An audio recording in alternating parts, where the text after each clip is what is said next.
Assalamualaikum Football United, ringan amatiran ala gue. Langsung aja, ini hari Jumat sore. Gue ingin ngobrol ringan preview pertandingan hari Ahad, big match antara Manchester United menghadapi Arsenal. Arsenal luar biasa, sampai saat ini belum terkalahkan. Bahkan di 5 pertandingan Liga secara berurutan beruntun memperoleh kemenangan. Di sisi lain Manchester United juga meraih 3 kemenangan beruntun setelah 2 laga awal babak belur ya.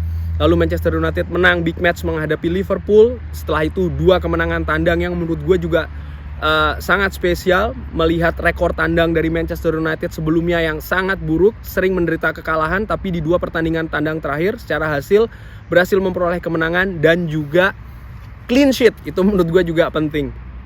Arsenal langsung aja, ini pertandingan terakhir ya. Bisa dilihat setelah kemenangan 6-0 menghadapi Sevilla, mereka terus meraih hasil positif kemenangan. Bahkan di pertandingan Liga ya, di 5 pertandingan terakhir ini selain kemenangan, mereka juga selalu mencetak gol lebih dari 1. Ini menunjukkan betapa tajamnya lini depan Arsenal, betapa klinikalnya lini depan Arsenal. Pemain yang mencetak gol juga bervariasi, ini harus diwaspadai oleh Manchester United. Pertahanan Manchester United gue lihat ada peningkatan ya, artinya semakin solid, walaupun juga masih ada beberapa celah.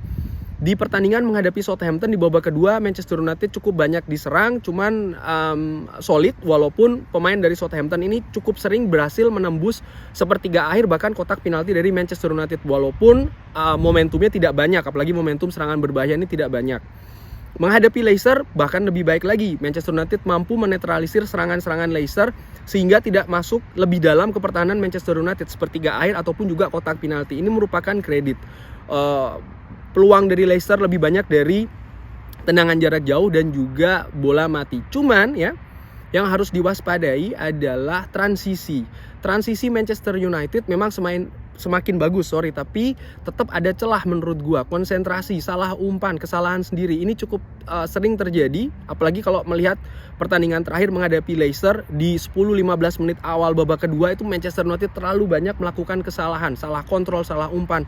Hal demikian ketika menghadapi Arsenal sangat berbahaya. Lini depan Arsenal tajam. Bisa-bisa Arsenal menghukum Manchester United dengan gol. Dan ini sekali lagi harus diwaspadai oleh pasukan Erik ten Hag. Ini adalah Arsenal di partai terakhir menghadapi Aston Villa, berhasil menang dengan skor 2-1. Gabriel Jesus dan Martinelli mencetak gol. Gabriel Jesus atau Gabjes ya. Ini menurut gua rekrutan baik bagi Arsenal, tepat sekali mendatangkan pemain ini dari Manchester City. Mikel Arteta nampak tahu betul bagaimana memanfaatkan sang pemain dan langsung bisa tajam, langsung bisa menyatu dengan sistem permainan Arsenal. Martinelli pun juga demikian. Di musim ini tampak lebih matang lagi dibandingkan dengan musim sebelumnya. Odegaard pun juga demikian. Saka, banyak pemain muda Arsenal yang musim lalu sudah diberikan kesempatan. Musim ini paling tidak di 5 pertandingan awal ini menunjukkan peningkatan, lebih baik lagi penampilannya. Ini harus diwaspadai oleh Manchester United. Ini pertandingan terakhir sekali lagi ketika menghadapi Aston Villa, bisa dilihat man of the match versi SofaScore adalah Gabriel Martinelli. Luar biasa penampilannya, nilainya 8. Tapi coba dilihat 4 pemain depan dari Arsenal, nilainya semua bagus. Artinya apa? Arsenal ketika tampil ofensif ini cukup tajam, cukup berbahaya. Pemain depannya ini harus diwaspadai oleh lini pertahanan Manchester United. Mereka tampil dengan cepat, mereka tampil dengan tepat, akurasi umpan juga tinggi, pergerakan juga cair, transisi juga bagus. Banyak hal yang harus diwaspadai sekali lagi oleh pasukan Erik ten Hag. Ini merupakan pemain yang menurut gue harus diwaspadai oleh Manchester United, Gabriel Martinelli.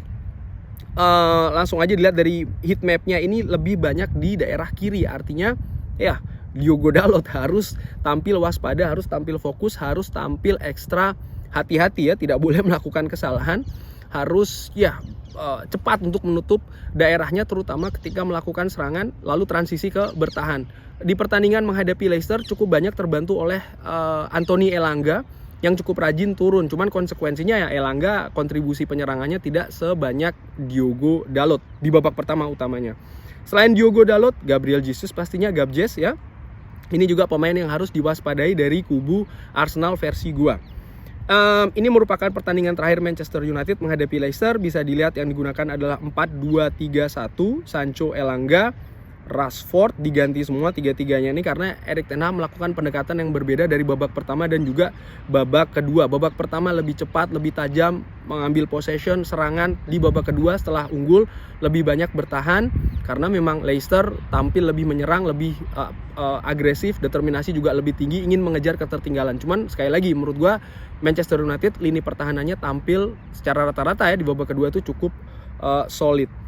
Di musim lalu ketika Manchester United menang 3-2 menghadapi Arsenal, ini adalah pemain yang digunakan pada saat itu. Nah, yang gue lingkarin ini adalah pemain yang kemungkinan ya tidak akan bermain ketika menghadapi Arsenal. Lindelof, Maguire, Telles, dan juga Fred. Gue perkirakan tidak akan tampil dari menit awal.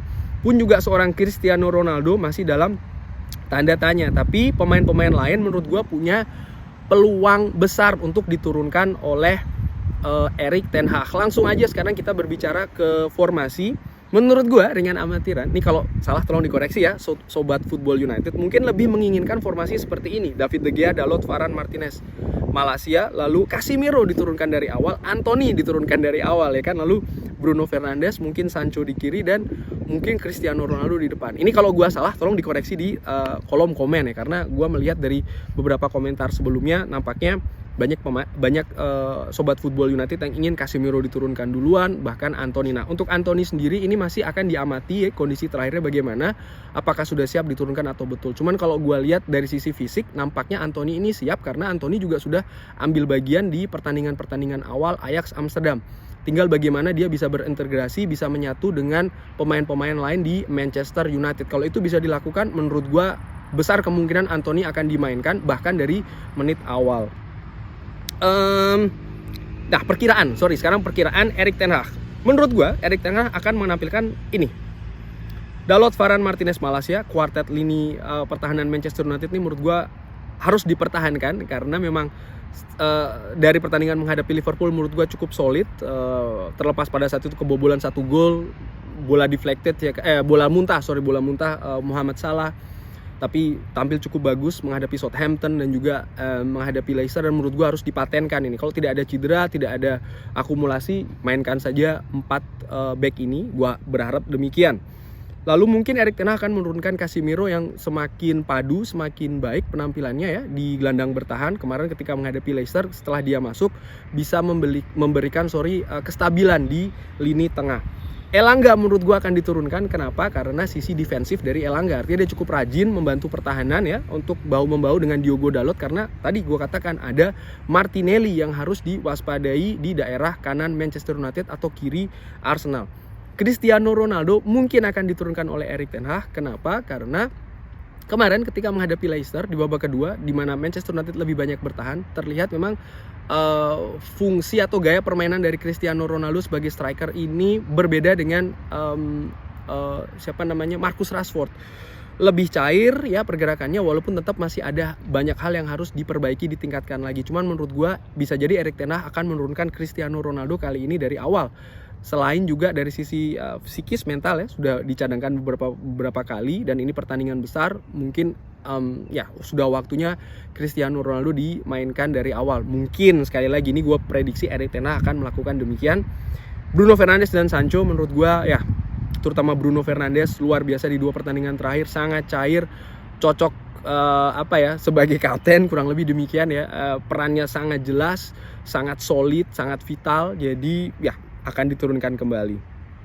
Cuman 2 versi seperti biasa. Pengharapan gue, inilah pengharapan gue: 4-3-3. Kuartet lini belakang tetap sama.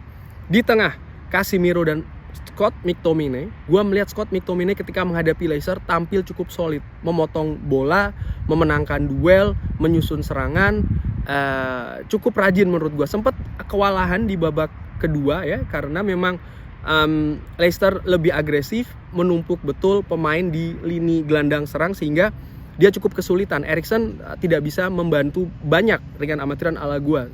Sering kalah bola ya, sehingga diturunkanlah seorang Casemiro. Nah, gua berpikir akan diturunkan bersamaan dengan Casemiro, dengan McTominay lebih punya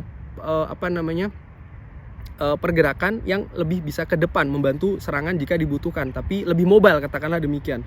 Pun juga Eriksen untuk menjadi komposer katakanlah demikian, di lini tengah, karena ya kualitas umpan, pergerakan, Eriksen by the way ini pergerakannya paling banyak di beberapa pertandingan Manchester United, kilometernya sangat tinggi kalau tidak salah ketika menghadapi Leicester. Gua kalau salah tolong dikoreksi di kolom komentar. Yang jelas cukup mobile Eriksen ini, sehingga menurut gua ya bisa naik turun beserta Scott McTominay dengan Casemiro menjaga keseimbangan di sektor gelandang bertahan. Di depan Bruno Fernandes gue tempatkan di sayap kanan seperti ketika menghadapi Leicester di babak kedua. Menurut gue pergerakannya cukup cair, bisa dicoba lagi di di penyerang kanan, walaupun dia tampil tidak statis. Dia tetap bisa free roll juga, cuman ya mungkin awal mulanya atau dasarnya katakanlah dari sebelah kanan, Sancho di sebelah kiri dan Marcus Rashford di tengah, untuk memanfaatkan bola-bola daerah, memanfaatkan kecepatan. Sancho menurut gua di 3 pertandingan terakhir semakin tajam ya, dia sudah mencetak 2 gol di 3 pertandingan terakhir, jadi tidak ada alasan untuk di drop dengan amatiran ala gua. Marcus Rashford kalau dia mendapatkan suplai bola yang bagus, tentu saja menurut gue bisa berbahaya. Ini sudah diperlihatkan ketika menghadapi Liverpool. Jadi 3 pemain depan ini bisa saling bertukar posisi dengan cair. Itu yang gue harapkan. Cristiano Ronaldo bisa diturunkan. Selanjutnya pun juga seorang Anthony ya. Menurut gue juga sangat mungkin bisa diturunkan di babak kedua. Kenapa gue lebih prefer diturunkan di babak kedua? Karena ya dia penting untuk mendapatkan menit bermain ya, debut, tapi juga dia juga harus mempelajari dulu nih pertandingan seperti apa, duduk dulu di bench, melihat pergerakan dan lain-lain, baru setelahnya dia bisa masuk untuk ya membantu tim dalam permainan. Bagaimana skor? Di pertandingan sebelumnya tebakan gue betul ya, tapi kali ini gue ya agak sulit untuk menjaga clean sheet. Bahkan mungkin untuk meraih kemenangan, gue berusaha objektif di sini. Gue tentunya berharap Manchester United bisa meraih kemenangan, tapi menurut gue agak sulit ya melihat bagaimana performa dari Arsenal yang cukup tajam. Di pertandingan terakhir pun kita cukup banyak ya, artinya mencetak gol dan kebobolan, mencetak 3 kebobolan 2. Tapi melihat solidnya pertahanan Manchester United, mudah-mudahan kita tidak kebobolan banyak. Lini depan harus tajam. Tapi gue memperkirakan, gue berusaha objektif sekali lagi ya, skor akan 1-1. Bagaimana menurut Sobat Football United? Kira-kira formasi apa? Skor seperti apa? Prediksinya bisa drop di kolom komen. Terima kasih sudah menyaksikan. Jangan lupa like, sholat, dan juga subscribe. Wassalamualaikum warahmatullahi wabarakatuh.